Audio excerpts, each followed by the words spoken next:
O jogo. Muitas chances, oportunidades não convertidas. Fala pessoal, o Cruzeiro empatou com o CRB no Mineirão pela Copa do Brasil e agora precisará de uma vitória na casa do adversário para se manter na competição, né? Vamos conferir esse corte que estou trazendo aqui para vocês com os comentaristas da ESPN Brasil rasgando o verbo sobre esse empate do Cruzeiro em casa. Mas antes da gente conferir esse vídeo, já peço para você deixar o seu like e verificar se você está inscrito aqui no canal para ficar por dentro de todas as notícias do nosso cabuloso. Sem mais delongas, bora para mais um vídeo, gente! E do jogo do Cruzeiro. O Cruzeiro recebeu o CRB. Estou com o André Kfouri e Gustavo Zupac. Já vamos colocar os melhores momentos para eu já no jogo, já mandar o boa noite. E o André? E esse Cruzeiro que estava ali com pinta de... Ainda tem a discussão de protagonista do Brasileirão, mas é o terceiro jogo sem vencer, o segundo em casa, em jogos que era claramente favorito. No linha de passe no domingo, depois da derrota para o Ceará de virada no Brasileirão, a gente conversava, e aí, já tem alguma coisa a ser observada no Cruzeiro que signifique, né, um certo sinal de alerta que pode ser aceso, ou é melhor esperar, uma amostra pequena ainda? E assim, o consenso era, e até ontem a gente falou sobre isso também, vamos esperar a próxima atuação, vamos ver como o Cruzeiro vai responder. Pode ser com uma escalação diferente, pode ser, né? Tem muitas circunstâncias envolvidas num jogo de futebol de outra competição. O Cruzeiro estava pensando em ser líder do Campeonato Brasileiro. Nessa semana é Copa do Brasil o assunto. Mas, de novo, como você falou, mais uma atuação em que o Cruzeiro não consegue o seu objetivo e numa situação a dessa noite, outra vez contra uma equipe de nível técnico bastante inferior. E o Cruzeiro não consegue vencer. Então, eu não sei se é para ligar sinal de alerta ou se é absolutamente normal essa irregularidade, até para um time que parecia ter decolado e estar voando cada vez mais rápido. Mas, de certa forma, é surpreendente e também preocupante do ponto de vista do cruzeirense. Mais uma atuação pobre, como a de hoje. Gustavo Zupac, muito boa noite. Tudo bem, Mota? Boa noite, André, boa noite ao fã de esportes. Boa noite. A frustração pelo terceiro jogo seguido sem vencer, ela claro que existe no cruzeirense, e essa frustração ela veio em níveis. Primeiro o empate fora com o Corinthians, quando o Cruzeiro esperava-se que jogasse mais e não jogou, mas beleza, o time ainda era líder. Aí jogando em casa contra o Ceará, que é um time forte, né, um bom time, mas é um time inferior ao Cruzeiro, já gerou um amargo, perda de liderança. E aí hoje, jogando em casa de novo em Copa do Brasil contra um time de Série B, como é o CRB, a frustração aumenta. Então, do Corinthians para o Ceará aumentou, do Ceará para hoje aumentou. A diferença de hoje para o jogo de domingo contra o Ceará é que, no meu entendimento, hoje o Cruzeiro jogou melhor do que jogou domingo, em que pese o fato de que o Ceará é um time de Série A e o CRB é um time de Série B. Mas o Cruzeiro teve muita chance. O Cruzeiro finalizou 23 vezes, né? O CRB no primeiro tempo teve até oportunidades. Na segunda etapa quase não exigiu do Cássio. O Matheus Albino, que é bom goleiro, né? Fez uma série espetacular contra o Santos, né? O CRB eliminou o Santos na terceira rodada e o Matheus foi um dos destaques. Chegou até a ser cogitado na parada para o Mundial em times de Série A. E hoje, de novo, ele trabalhou muito bem. Então, assim, a frustração existe, o resultado foi péssimo, o Cruzeiro vem em uma sequência que frustra em comparação à empolgação que acontecia antes. Hoje, o Cruzeiro criou para vencer, mas não conseguiu converter, ou porque finalizou mal, ou porque o Matheus fez ótimas defesas. O Leonardo Jardim hoje segurou o Matheus Pereira no banco, segurou o Lucas Silva no banco, foi de Gabigol e Caio Jorge, foi de Eduardo junto com o Lucas Romero, com o Christian, com o Wanderson. E aí, a partir do segundo tempo, quando ele volta com o Pereira no lugar do Wanderson, abre o Caio Jorge um pouco mais pela esquerda, deixa o Pereira junto com o Gabigol para ver se o time tinha mais volume, e teve mais volume, mas não o suficiente para vencer. Então dá para dizer tranquilamente que o Cruzeiro decepcionou demais. Acho que na rodada de hoje, até o presente momento, o Cruzeiro foi quem mais decepcionou nesses jogos de ida de oitavas da Copa do Brasil. E aí a gente já vai falar sobre os outros jogos, né? O Vasco também empatou fora de casa contra o CSA e o Bahia venceu o Retrô, mas foi 3-2, né? Jogo maluco, né? Jogo malucaço, a gente já vai falar sobre todos esses jogos. André, devolvendo para você ainda numa pegada do jogo, daqui a pouco a gente individualiza, traz personagens e também esse raio-x mais geral de um Cruzeiro que tem investimento, tem elenco. Virou o ano mal, né? O fim do ano passado, e daí uma hora encaixou. Bonito. E a gente vai falar mais sobre esse contexto geral do Cruzeiro, mas sobre o jogo. Muitas chances, oportunidades não convertidas. Assim, queria que você trouxesse um pouco sua visão sobre o copo meio cheio e o copo meio vazio dessa partida. O copo meio vazio, primeiro, é mais uma atuação sem vitória, uma equipe de segunda divisão enfrentando o Cruzeiro. Se você pensar na escalação e o que ela representa em termos do que esperar do Cruzeiro, você pode, obviamente, pensar em quem não jogou, o Matheus, que é uma bandeira, né? É um pilar do time, mas quem estava em campo? Gabriel e Caio Jorge. E o Cruzeiro não conseguiu fazer um gol, né? Então, assim, até mesmo para o cara que viu o jogo só assim, né, meio 0-0, Gabriel, Caio Jorge, o time do Cruzeiro que estava fazendo gol quase que por geração espontânea, 3, 4 atuações, principalmente com o Caio Jorge, claro. Então, assim, alguma coisa aconteceu em termos de desempenho e a temporada é duríssima, é preciso entender. Eu tenho certeza que a comissão técnica do Cruzeiro está fazendo esse trabalho, muito provavelmente ela sabe explicar muito melhor do que todos nós o que está acontecendo. Tem coisas que, claro, né, não devem ser ditas publicamente, o futebol é assim, mas não deixa de ser uma grande decepção. O copo meio vazio é que o elenco do Cruzeiro é plenamente capaz de ir a Maceió na semana que vem e fazer o resultado que é necessário. Seria, de fato, uma decepção muito grande se o Cruzeiro fosse eliminado da Copa do Brasil pelo CRB. Aí sim, aí a gente vai estar falando de uma coisa que não é para acontecer. Um empate em casa sem gols, uma atuação opaca como essa, talvez esteja no pacote de uma equipe que está se formando. Mas eu realmente não imaginava, principalmente depois do que o Cruzeiro vinha fazendo até a parada do Campeonato Brasileiro para a realização do Mundial. Os adversários que o Cruzeiro enfrentou e derrotou, não me preocupou de um modo muito anormal o jogo com o Corinthians aqui em São Paulo. Achei que o Corinthians fez o que tinha que ser feito para desligar, né, os mecanismos de jogo do Cruzeiro, mas o que veio depois contra Ceará e CRB, sim, eu acho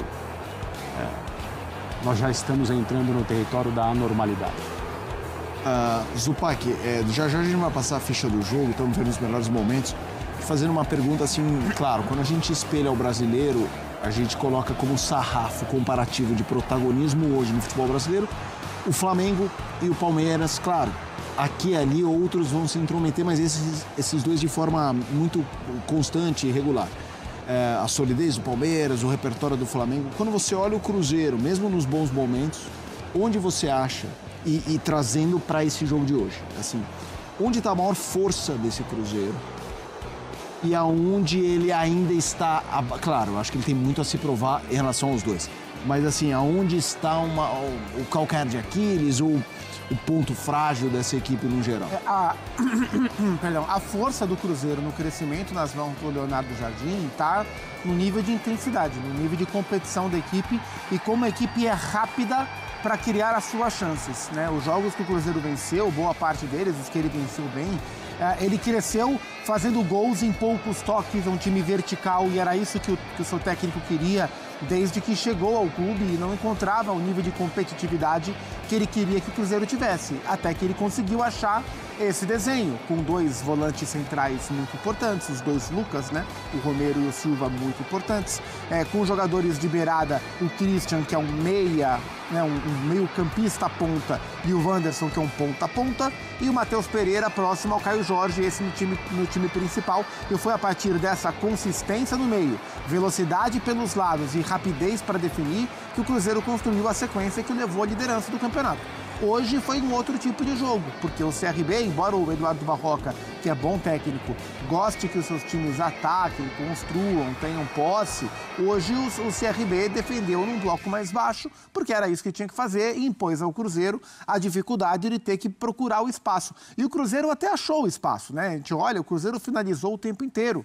O Cruzeiro teve hoje o lado esquerdo muito forte, o Kaique, com muito espaço para jogar, sendo muito acionado, mas não conseguiu definir com a precisão que que era necessário para vencer o jogo de hoje. Então, acho que a proposta, a maneira que o CRB marcou, impôs ao Cruzeiro o tipo de dificuldade que ele costuma ter. O Cruzeiro é um time de transição muito forte, de muita velocidade, e hoje teve menos essa característica para exercer dentro do Mineirão.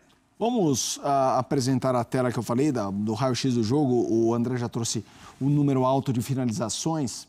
A gente tem 23 e 11 defesas de goleiro do CRB. Então, assim, tantos chutes para nada, 23 finalizações a 10. Vamos lá, posse de bola, 61% do Cruzeiro a 39, 23 finalizações a 10, no alvo, 11 a 2, cruzamentos, 40 a 13, um número alto de bolas aéreas, né? Ações à área rival, 30 a 10.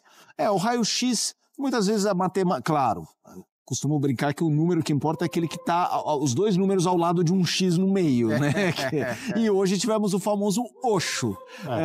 André, mas você vê essa a tela aí, mostra o jogo. O Cruzeiro ganhou. É isso. Ah, não. Não ganhou. Não ganhou. 0-0. André, a mesma... Futebol, né? Futebol. A mesma pergunta que eu fiz ao Zupac. O que você olha nesse Cruzeiro? Do jogo de hoje mesmo, nesses 3 jogos sem vencer e tal. E ele talvez a palavra não seja encante, mas ele te permite imaginar coisas importantes, e é onde você fala, não, aqui ainda tem muito trabalho para acontecer. O que me impressionou no Cruzeiro quando as coisas começaram a andar bem foi o nível de competitividade, né? Isso, de fato, era uma coisa que saltava aos olhos quando a gente via o Cruzeiro jogar. Até com escalações que foram se alterando, eu me lembro, no começo desse período de bons frutos, a vitória sobre o Flamengo, o Cruzeiro desarmando na saída de bola, o Caio Jorge fazendo gol. Assim, era uma equipe que demonstrava muito apetite pela bola e tinha esquemas bem definidos para fazer gol em movimentos rápidos, em poucas trocas. Mas também tem uma coisa que todos os treinadores falam, e acho que isso vale para todos os esportes, mas o futebol é muito claro isso também. Toda vez que surge uma equipe fazendo algo que aparentemente surpreende, é natural que o campeonato busque esse time, pegue esse time num determinado momento. Então talvez isso esteja acontecendo, junto com as oscilações normais. Talvez hoje o Cruzeiro seja um time estudado mais minuciosamente e as equipes entenderam como dificultar o jeito do Cruzeiro jogar. O Corinthians, que não passa um bom momento, que tem levado gols, etc., conseguiu fazer isso com o Cruzeiro em Itaquera na semana passada, né? Sim, semana passada. Isso. Na volta. No meio de semana. Exato. E conseguiu claramente, deu para perceber. No final do jogo, o time mais perigoso, inclusive, era o Corinthians, não era o Cruzeiro. Sim. Talvez o Corinthians pudesse ter ganhado o jogo. E quem vive o melhor momento, quem estava jogando mais, na amostra mais recente, quem teoricamente deveria ser enxergado como o time favorito para o jogo. Então é possível que isso esteja acontecendo. O Cruzeiro tenha sido alcançado pelos seus adversários no sentido de entender qual é a melhor forma de enfrentá-lo. Eu até depois vou trazer esse componente geral aí de Brasileirão, mas eu ainda acho que por estarmos tão vivos na Copa do Brasil, Zupac, a gente tem que, de certa forma, tratar um jogo da volta perigosíssimo fora de casa. Porque assim, a gente tá num momento de mata-mata acentuado, de um time que já eliminou uma equipe de Série A, que faz uma boa campanha na Série B, assim, parte A. Vem de uma goleada contra o Novo Horizontino, que é G4. Isso, exatamente. O 4 do Novo Horizontino no final de semana. Exatamente. Então assim, é um time...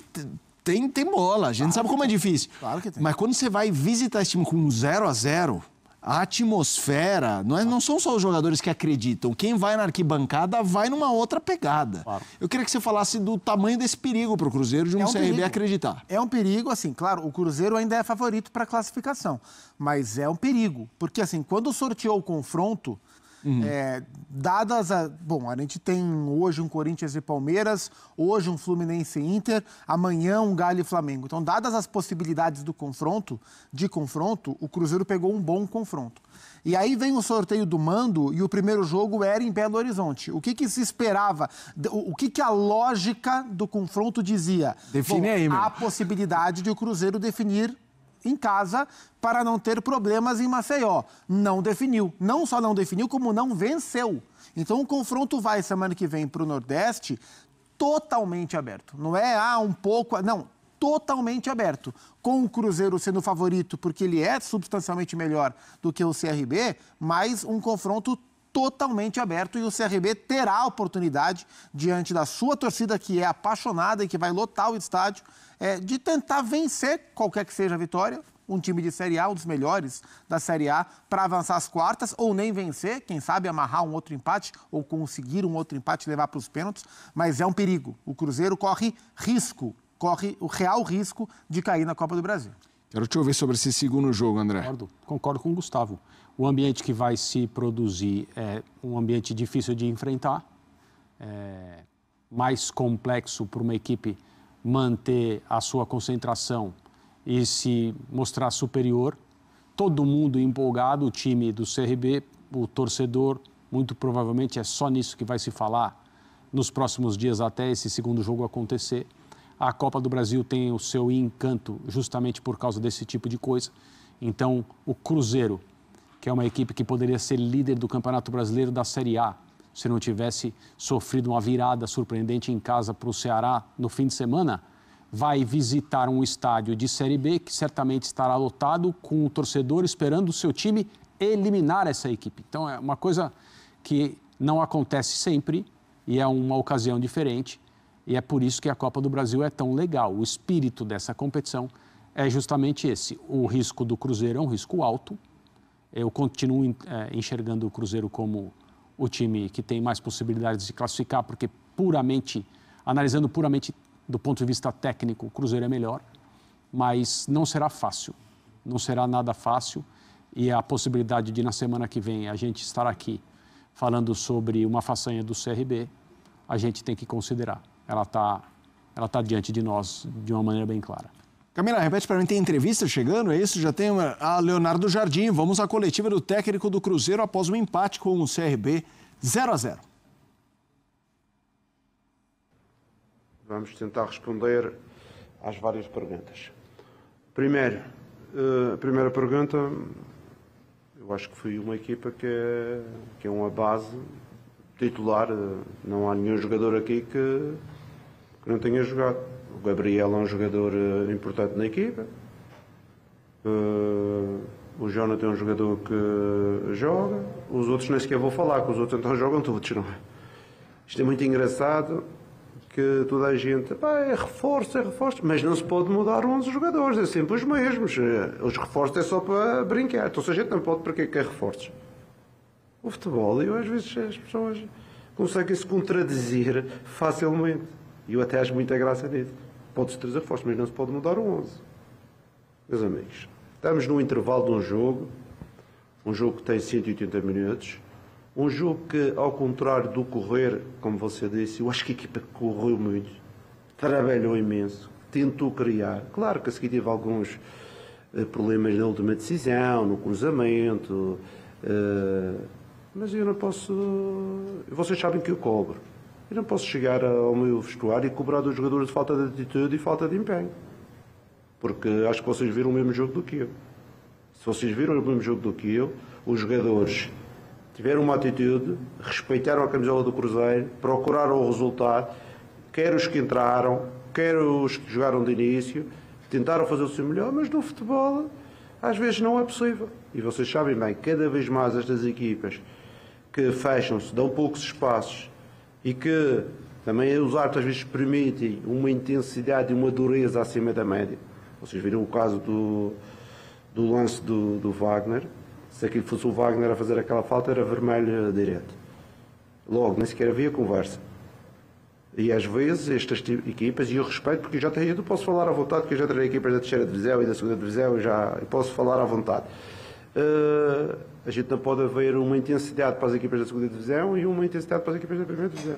O futebol só tem uma intensidade. O que é falta, o que não é falta, não é falta. E é isso a minha forma de ver o futebol.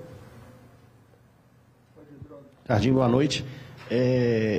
Dentro desse elenco do Cruzeiro, com o grupo que você tem hoje, você acha que falta ainda algum jogador capaz de ajudar? Principalmente o Cruzeiro vem tendo muita dificuldade quando pega times que jogam com a linha muito baixa, muito próximo ao seu setor defensivo, às vezes deixam apenas um homem lá na frente e se fecham muito, mesmo a gente vendo o empenho, os jogadores tentando, vira para um lado, vira para o outro.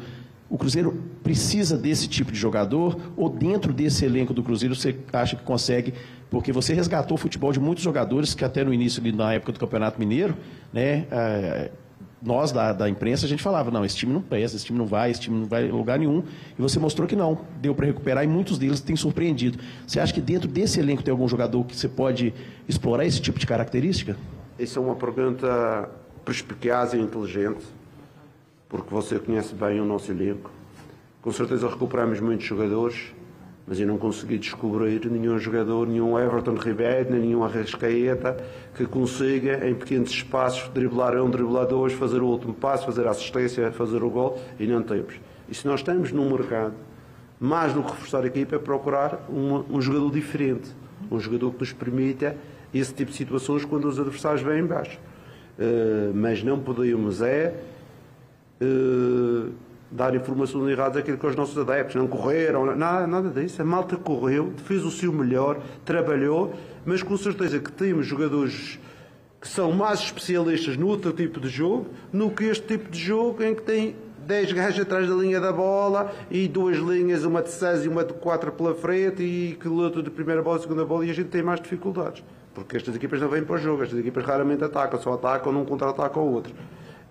Mas com certeza que o nosso elenco, e não vou dizer que o Christian, que o Wanderson, que o Gabriel, que o Caio, que são jogadores dribladores de um para um, conseguem, não são jogadores com essas características, e com certeza é isso que nós, como clube, procuramos alguns jogadores que acrescentem ao grupo. Não é por falta de competência, mas é por ter outras qualidades, outras vertentes, principalmente quando estes adversários são tão baixos e a gente não tem espaço para transitar. É isso aí, pessoal. O Cruzeiro sofreu o terceiro tropeço seguido na temporada, agora diante do CRB em pleno Mineirão, na ida das oitavas de final da Copa do Brasil, né? O empate de 0-0 teve peças ofensivas com muita participação, mas pouca eficiência. O Cruzeiro empilhou finalizações, 23 no total, mas parou em 11 defesas do goleiro Matheus Albino. O empate, Cruzeiro e CRB jogarão por uma vitória em Maceió na próxima semana pela classificação às quartas de final da Copa do Brasil. Se houver um novo empate, a decisão será nos pênaltis. O surto de virose que atingiu a Toca da Raposa 2 nos últimos dias fez que o técnico Leonardo Jardim alterasse o time titular para entrar em campo nesta quarta-feira, dia 30. O técnico revelou que planejava colocar o atacante Marquinhos entre os 11 iniciais. No entanto, o quadro viral constatado nas últimas horas fez mudar de escolha, né? Conforme apurado no Itatiaia, o atacante Bolassi também teve o mesmo quadro de Marquinhos, mas se recuperou a tempo de ser relacionado. O elenco do Cruzeiro vem sofrendo com problemas virais nos últimos dias. Fabrício Bruno e Wanderson, também já recuperados, também foram afetados pela essa virose, né, gente? Vou ficando por aqui, mas já deixe sua opinião nos comentários. Não se esqueça de deixar o seu like, se inscrever no canal para que eu possa sempre estar trazendo mais cortes do nosso cabuloso. Até o próximo vídeo, gente!